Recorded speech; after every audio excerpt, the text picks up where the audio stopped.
नमस्ते दोस्तों मित्रों। महाराणा प्रताप सिंह शिक्षण संस्था आनंदीबाई रावराणे कला वाणिज्य विज्ञान महाविद्यालय वैभववाड़ी। मैं सहायक प्राध्यापक NA कार्यकर। दोस्तों आज हम पेपर नंबर 5 के अंतर्गत जो जिस विधा का अध्ययन हम कर रहे हैं वह है नाटक विधा। और नाटक विधा का अंतिम भाग जो है उसकी पहली इकाई का अंतिम भाग जो है वह है प्रकार, नाटक के प्रकार। तो नाटक के प्रकारों की चर्चा यहाँ पर आज के तासिका में हम करेंगे। नाटक के प्रकार में विषय, स्वरूप, परिवेश, कथ्य आदि आधार बिंदुओं के तहत निम्नानुसार उसके भेद किए जाते हैं, जो है विषय की दृष्टि से और स्वरूप की दृष्टि से। तो विषय की दृष्टि से नाटक के भेद है जिसमें सामाजिक नाटक है।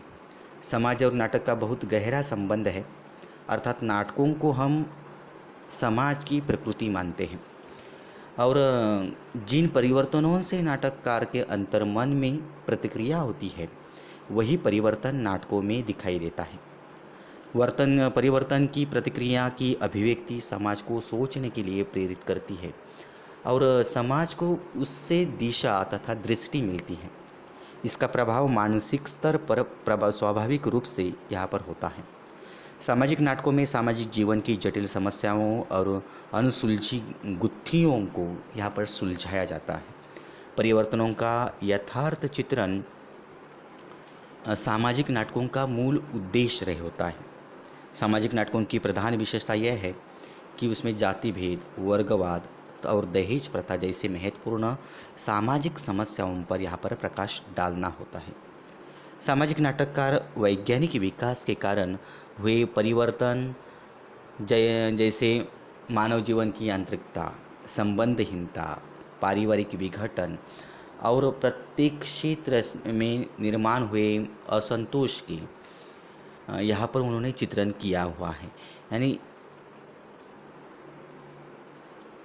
आजकल के नाटककारों की खासियत यह रही है कि औद्योगिक विकास के कारण आए हुए बदलाव में उद्योगपति, कर्मचारी संबंध और पर्यावरण से संबंधित अनेक समस्याओं का चित्रण सामाजिक नाटकों में दिखाई देता है। जिन नाटकों में सामाजिक कुरीतियों, धार्मिक पाखंडों, अंधविश्वास तथा सामाजिक समस्याओं का चित्रण कर उनके सुधार का आदर्श और देश प्रेम की भावना की अभिव्यक्ति होती है, उन्हें सामाजिक नाटक माना गया है। आज हमें सामाजिक नाटकों की आवश्यकता है। इसका अनुभव कराने वाले उपेंद्रनाथ अश्क ने हिंदी के सामाजिक नाटकों को नया मोड़ प्रदान किया है।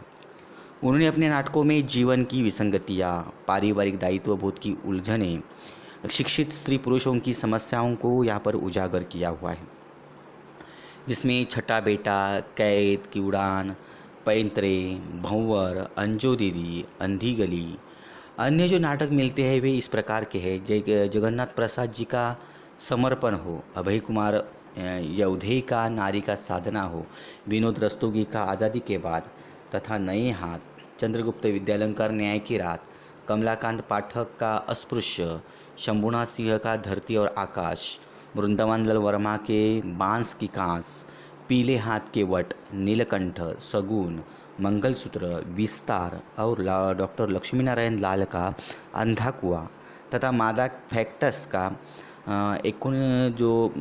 मादा फैक्टस जो लक्ष्मी नारायण लाल का नाटक है। विष्णु प्रभाकर का डॉक्टर है। इसके अलावा कुहासा और किरण विष्णु प्रभाकर जी का है। चिराग की लव रेवती शरण शर्मा जी का है। शुतुरमुर्ग ज्ञानदेव अग्निहोत्री का है। बकरी लड़ाई, अब गरीबी हटाओ, कल भात आएगा, ये 3 नाटक जो है वह सर्वेश्वर दया सक्सेना जी के हैं। युगे की क्रांति, दिल्ली ऊंचा सुनती है, कुसुम कुमार जी का नाटक है।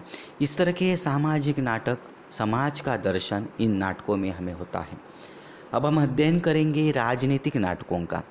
आज समाज के सभी स्तरों पर राजनीति का ज़बरदस्त प्रभाव हमें दिखाई देता है, ज़्यादा प्रभाव हमें दिखाई देता है।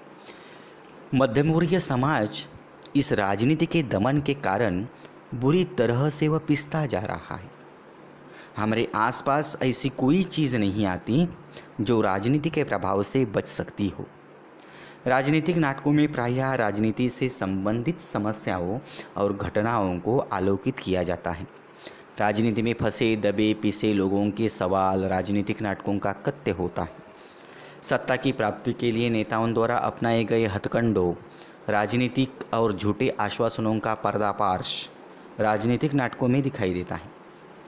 राजनीतिक दलालों के दांव पेच, गांव के स्वार्थी लोगों के अत्याचार हो, मंत्रियों का नैतिक पतन और भ्रष्टाचार राजनीति को धंधा समझने वाले और लोक सेवा के नाम पर लोगों पर अन्याय करने वाले स्वार्थी, ढोंगी, नीच लोगों का चित्रण राजनीतिक नाटकों में हमें पाया जाता है। भाषा विवाद हो, राजनीतिक दलों में धोखेबाजी हो, राजनीति में प्रवेश पाने के लिए चापलूसी करने की वृत्ति हो, अफसरशाही आदि का निर्माण राजनीतिक नाटकों में हमें मिलता है। दोस्तों, सारांश यह है कि राजनीति के अंतर्गत आने वाली लघुत्तम और विशाल घटनाओं का यथार्थ चित्रण करना राजनीतिक नाटकों की विशेषता मानी जाती है। राजनीति के इन्हें शोषण और उत्पीड़न के रूप में ग्रामीण समाज की जो दुर्दशा हो रही है, उसका यथार्थ चित्रण सर्वेश्वर दयाल सक्सेना ने किसमें किया है तो वह बकरी में है। सुधीर कुमार राय की गांव की मिट्टी है। डॉक्टर लाल के एक सत्य हरिश्चंद्र नाटकों में यह उन्होंने चित्रण किया हुआ है। तो बकरी नाटक के कथ्य से ज्ञात होता है कि गांव की एक असहाय गरीब औरत विपत्ति जो है वह गरीब बकरी को सिपाही पकड़ लिया जाता है, जिसे डाकू दुर्जन सिंह, सत्यवीर और कर्मवीर साजिश के कारण एक मंडप बनाकर उस बकरी को रख कर गांधी जी की बकरी घोषित कर देते हैं। भारतीय जनता के शरीर पर बैठे जितने आज खून चूस रहे हैं उनका विनाश अवश्य होने वाला है। चुनाव और प्रजातंत्र के नाम पर जनता के साथ कैसा भद्दा मजाक उड़ाया जाता है, इसका चित्रण ये सब बकरी नाटक में किया गया है। यह एक नवयुवक इस नाटक में है जिसके माध्यम से इस राजनीति को उन्होंने समझाने का प्रयास किया है, या उस राजनीति को इस विरोध किस तरह से किया जाता है यह नवयुवक हमें बतला देता है। यहाँ पर अगली विषय उसका प्रकार जो है वह आर्थिक है। आधुनिक युग में जीवन जो है वह अर्थ का मूल आधार है। आज देखा जाता है तो वैज्ञानिकता के कारण निरंतर आए आविष्कार होने लगे हैं और इन्हीं के कारण हमारी आवश्यकताएं जो बढ़ती चली जा रही हैं। इसका कारण यह है कि लोग समस्या की आपूर्ति के लिए अनेक तरीकों से धन कमाने लगा है। नेता, उद्योगपति, व्यापारी, विविध क्षेत्रों में कार्यरत अफसर लोगों एवं कर्मचारियों का वे शोषण कर रहे हैं। आज मेहनत करने वाले भूखे मरता है और दूसरों की मेहनत पर जीने वाला, अन्याय अत्याचार करने वाला मौज मस्ती से ज़िंदगी जीता है। स्वतंत्रता प्राप्ति से पहले जो शोषित वर्ग की स्थिति वही थी, वह आज भी यही हो रही है। शोषकों का स्वरूप मात्र बदल गया है। उद्योगपति शोषक और मजदूर शोषित है, नेता शोषक और जनता शोषित है। गरीबी और अमीरी के बीच की खाई जो है अधिक चौड़ी और गहरी होती जा रही है। आर्थिक विषमता के कारण अनैतिक आचरण करने वाले, भ्रष्टाचार करने वाले सफ़ेदपोश लोगों की असलियत नाटकों द्वारा यहाँ पर प्रस्तुत की गई है। रिश्वतखोरी हो, सिफारिश और सौदेबाजी का यथावत चित्रण करना आर्थिक नाटकों का उद्देश्य यहाँ पर रहा है। शिक्षित जगत की बेरोजगारी, अर्थ प्राप्ति के लिए शरीर का सौदा करना, स्त्रियां विवाहों में अर्थ का महत्व, पूंजीपतियों की हृदयहीनता, अभावग्रस्त लोगों की छटपटाहट, सेठ साहूकारों एवं व्यवसायी लोगों की शोषण पद्धति आदि पर आर्थिक नाटकों में प्रकाश डाला गया है। दोस्तों, स्पष्ट है कि अर्थ मनुष्य की अनिवार्य आवश्यकता है। पैसे में इतनी ताकत है कि उससे कुछ भी खरीदा जा सकता है। जीवन की सांसें तक भी पैसे से खरीद ली जा सकती है।